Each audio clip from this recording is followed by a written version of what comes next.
नमस्कार दोस्तों. Today I'm going to explain you the story Verger by W. Somerset Maugham, which tells that there is no room for failure, disappointment or regret for those who are enterprising. जो उद्यमी हैं, जो उद्योगी और उत्साही हैं, उनके लिए कोई भी जगह हार की नहीं है, फेल्योर की नहीं है, निराशा यानी कि डिसअपॉइंटमेंट की नहीं है, रिग्रेट यानी कि दुख मनाने की नहीं है. दोस्तों, द वर्जर का मतलब होता है गिरजाघर में काम करने वाला एक कर्मचारी, या जो पादरी के आगे डंडा लेकर जाने वाला व्यक्ति होता है उसको वर्जर बोलते हैं. Foreman, mister foreman owned 10 shops in different parts of London. All the shops sold the same things: cigars, cigarettes, tobacco, and pipes. The shops were always very busy, and Mr. Foreman was a rich man. Mister Foreman जो है उनकी 10 दुकानें थी, बहुत कई जगहों पे, London के कई जगहों पे, और सभी शॉप्स में सिर्फ एक ही चीज़ बिकती थी, वो था cigars, cigarettes, tobacco and pipes. Cigarette पीने से संबंधित चीज़ें ही वहाँ बिकती थी, और उस शॉप में बहुत भीड़ लगी रहती थी. वो बहुत बिज़ी शॉप होता था. और mister Foreman was a rich man, और मिस्टर फोरमैन जो थे एक रिच मैन थे. But he had not always been rich, लेकिन वो हमेशा से ही रिच नहीं रहे. Albert Foreman's parents had been very poor, और उनके माता पिता जो थे वो बहुत ही गरीब थे. They did not have enough money to send Albert to school. Albert started work at the age of 10. He was a servant. तो उनके माता पिता जो थे इतने गरीब थे कि उनको स्कूल नहीं भेज सके, और एल्बर्ट ने एट द एज ऑफ 10, किस एज में उन्होंने स्टार्ट कर दिया था work? At the age of 10. And he was a servant in a house of a rich family.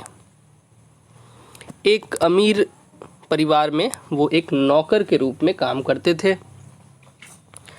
He was young and he did all the dirty work. और उनको, वो छोटे थे, वो बच्चे थे. 10 साल की उम्र में कोई व्यक्ति बड़ा तो नहीं हो जाता है, तो उनको सभी प्रकार के गंदे काम करने पड़ते थे.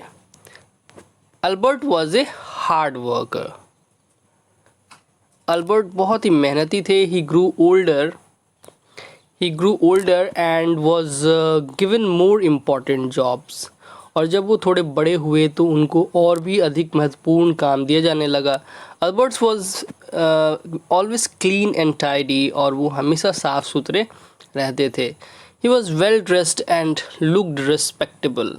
और वो बहुत ही वेल ड्रेस्ड रहने की कोशिश करते थे, और ऐसा लगता था कि वो बहुत आदरणीय दिखते हैं.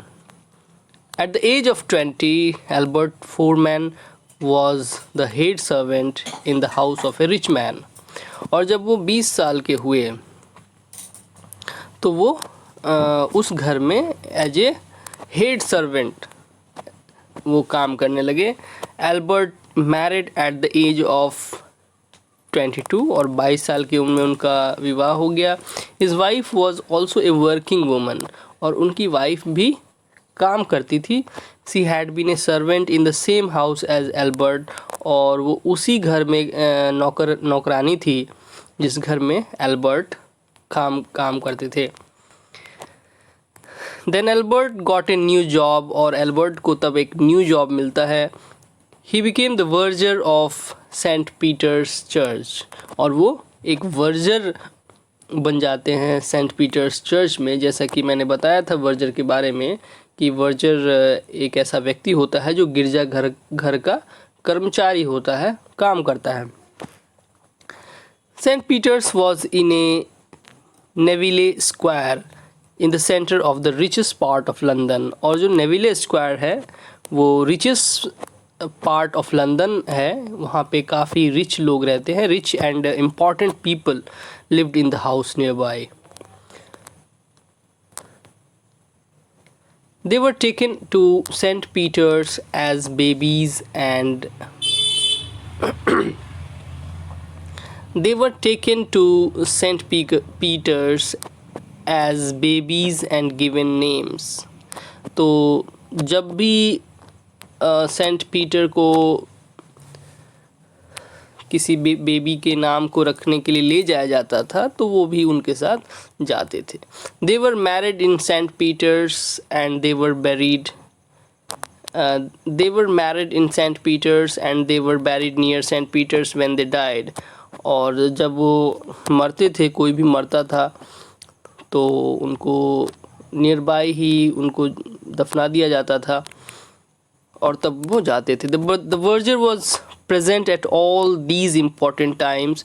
और उन सभी इम्पॉर्टेंट टाइम्स में उनको वर्जर को प्रेजेंट रहना होता था।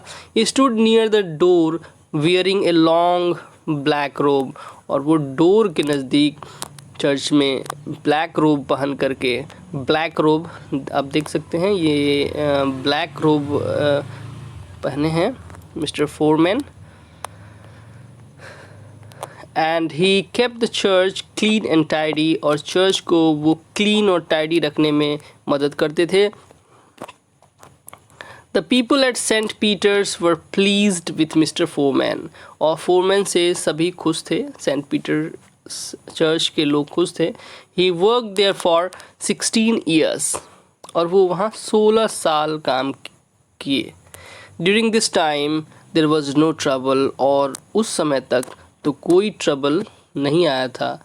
द ओल्ड विकार liked and trusted mister Foreman. जो ओल्ड विकार थे, विकार का मतलब पादरी होता है, तो द ओल्ड विकार जो थे वो उनको पसंद करते थे। He knew that Albert was not able to write and read.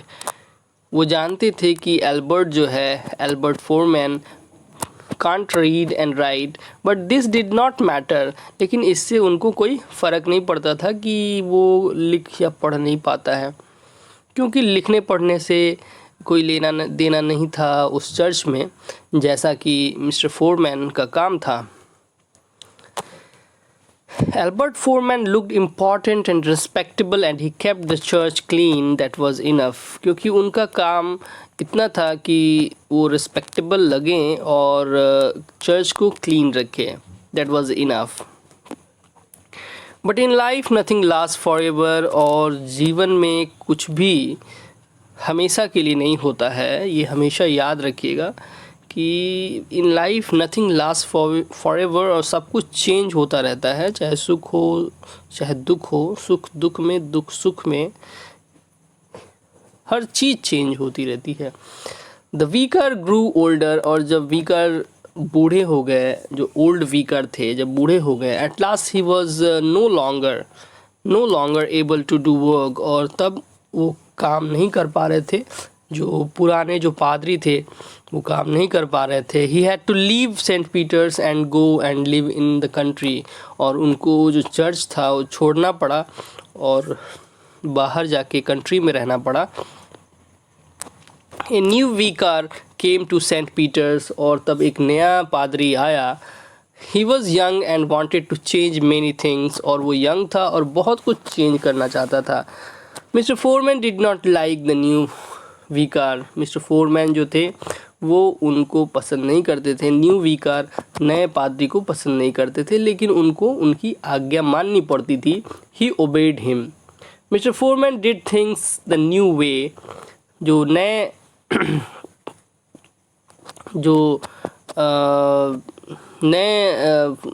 विकार थे वो उसको नए तरीके सिखा रहे थे और मिस्टर फोरमैन सारे तरीके नए वो अपना रहे थे।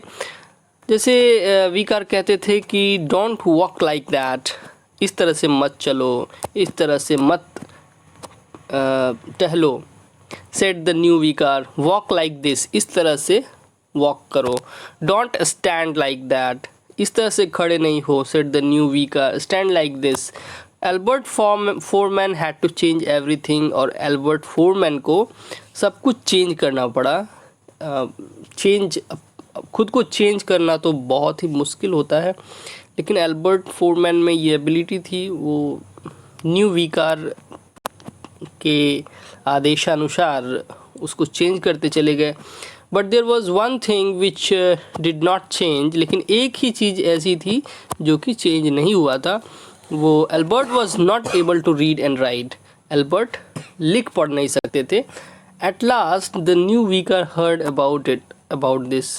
एट लास्ट जब नए पादरी को जब ये पता चला कि एल्बर्ट फोरमैन जो है वो रीड और राइट नहीं कर सकते हैं, तो one day after an important wedding, एक शादी में सम्मिलित होने के बाद, द यंग विकार स्पोक टू एल्बर्ट, और यंग विकार जवान पादरी बोल रहे हैं एल्बर्ट से, पूछ रहे हैं, how long you have been verger at Saint Peter's, he asked. 16 years sir, replied Albert. 16 साल से मैं काम कर रहा हूँ। You have been verger for 16 years, said the vicar, and you cannot read and write. 16 साल से तुम वर्जर रहे हो और तुम लिख पढ़ भी नहीं सकते हो। That's true, replied Albert. I was born into a poor family. तो एल्बर्ट फोरमैन ने कहा कि मैं गरीब फैमिली में पैदा लिया, और my parents were not able to send me to school. मेरे माता पिता इतने क्षमतावान नहीं थे कि मुझे स्कूल भेज सकें।